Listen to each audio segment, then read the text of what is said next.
আশা করছি 15 থেকে 16,000টা ভক্ত সমাগম হবে এবার।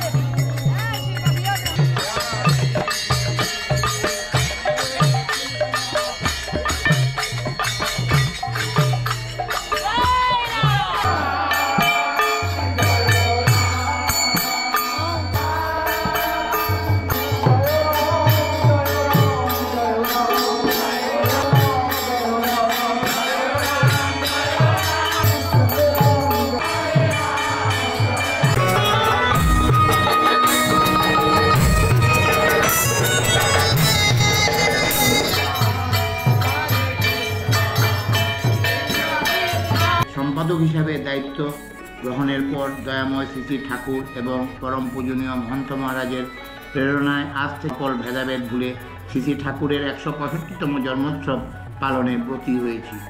এবারের এই উৎসব স্মরণীয় করে রাখার জন্য আমাদের ভাতৃপ্রতিম শ্রী নারায়ণমুখী মহাশয়কে সাদরে উৎসবের প্রতিটি মুহূর্ত ওনার ভিডিও ব্লগে প্রস্তুত করার জন্য আহ্বান জানাই।